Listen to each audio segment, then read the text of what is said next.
చేపల వేటకు వెళ్లిన 28 మంది రాష్ట్ర జాలర్లను పాకిస్తాన్ కోస్ట్ గార్డులు అదుపులోకి తీసుకున్నారు.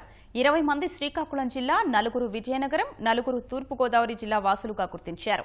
వారిని విడిపించేందుకు ముఖ్యమంత్రి చంద్రబాబు రంగంలోకి దిగారు. ఏపీ భవన్ అధికారుల ద్వారా కేంద్రానికి వర్తమానం పంపారు. మరింత సమాచారం మా ప్రతినిధి విఎస్ఎన్ కృష్ణను అడిగి తెలుసుకుందాం. కృష్ణ, చెప్పండి, రాష్ట్రానికి చెందిన జాలర్లను పాక్ కోస్ట్ గార్డులు ఎప్పుడు ఎక్కడ పట్టుకున్నారు? రాష్ట్రానికి చెందిన మొత్తం 28 మంది జాలర్లు పాకిస్తాన్ కోస్ట్ గార్డ్ పోలీసులు అదుపులో తీసుకున్నారు. వీళ్ళు శ్రీకాకుళం, విజయనగరం అలాగే తూర్పుగోదావరి జిల్లాలకు నుంచి వీళ్ళు గుజరాత్ రాష్ట్రానికి వలస వెళ్లడం జరిగింది. అక్కడ చేపల వేట జీవనోపాధిగా వాళ్ళు సాగిస్తున్నారు. ఇందులో భాగంగా గుజరాత్ నుంచి వాళ్ళు చేపల వేటకి వెళ్ళినప్పుడు అక్కడ పాకిస్తాన్ సరిహద్దు దాటడంతో అక్కడ పాకిస్తాన్ కోస్ట్ గార్డ్ దళాలు వీరిని అదుపులోకి తీసుకున్నట్టు తెలుస్తుంది. మొత్తం శ్రీకాకుళం జిల్లా ఎచ్చర్లకు చెందిన వాళ్ళే, ఎచ్చర్ల మండలానికి చెందిన వాళ్ళే 20 మంది ఉన్నట్లుగా తెలుస్తున్నారు. 2 గ్రామాలకు చెందిన మొత్తం 20 మందితో పాటు అలాగే విజయనగరం జిల్లాకు చెందిన మరో 4, అలాగే తూర్పుగోదావరి జిల్లాకు చెందిన మరో 4 కలిపి మొత్తం 28 మంది ఆంధ్రప్రదేశ్ వాసుల్ని వాళ్ళ అదుపులోకి తీసుకున్నట్లుగా తెలుస్తుంది. దీనిపైన రాష్ట్ర ప్రభుత్వం కూడా తక్షణమే స్పందించింది. ఈ విషయం ఎప్పుడైతే మంత్రి కళా వెంకటరావు దృష్టికి రావడంతో, ఆయన జిల్లా వాసు రావడం తక్షణమే ఆయన సీఎం దృష్టికి కూడా తీసుకెళ్లారు.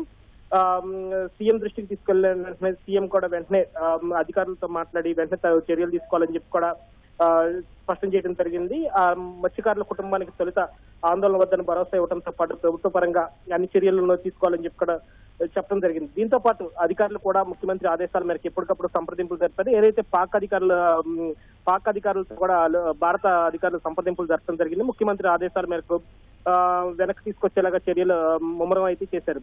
ఈ పాకిస్తాన్ నిర్బంధంలో ఉన్న శ్రీకాకుళం మత్స్యకారులపై ఎంబీసీ కూడా భారత సైబర్ సంస్థ కూడా స్పందించింది. ఏదైతే ఈ ఫిర్యాదుపై ఇస్లామాబాద్ లోని భారత హై కమిషన్ అక్కడ పాకిస్తాన్ ప్రభుత్వంతో కూడా విదేశాంగ శాఖ దృష్టికి తీసుకెళ్లి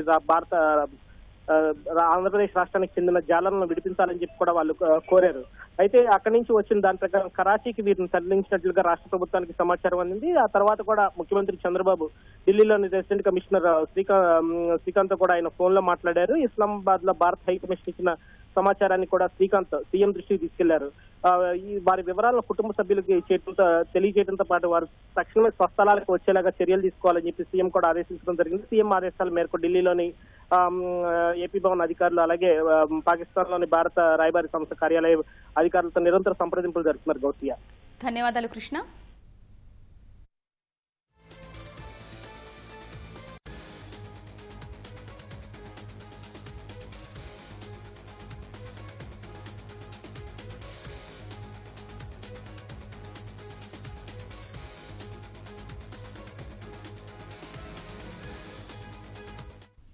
చేపల వేటకు వెళ్లిన 28 మంది రాష్ట్ర జాలర్లను పాకిస్తాన్ కోస్ట్ గార్డులు అదుపులోకి తీసుకున్నారు.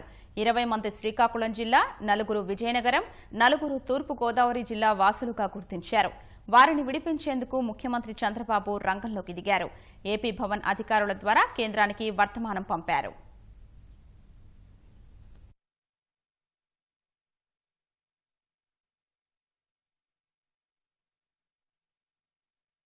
ఇక మత్స్యకారులను విడిపించేందుకు కేంద్రం కూడా ప్రయత్నాలు ప్రారంభించింది.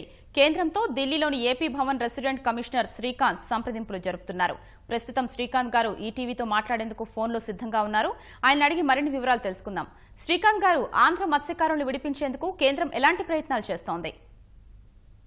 యాక్చువల్ గా 28వ తేదీ నాడు గుజరాత్ కోస్ట్ వైపు అరేబియన్ సీలో 4 పడవల్లో 28 మంది మత్స్యకారులను పట్టుకున్నట్లు మనకి సమాచారం అందింది. దాంట్లో 20 మంది శ్రీకాకుళం నుంచి, 4 ఈస్ట్ గోదావరి నుంచి, 4 విజయనగరం నుంచి అని తెలిసింది. మేము ఇమ్మీడియట్ గా ఇండియన్ హై కమిషన్ ఇస్లామాబాద్ కి ఇన్ఫార్మ్ చేయడం జరిగింది. అందులో గౌరవ్ అహ్లూవాలియా గారని కాన్సుల్ గారు ఉన్నారు.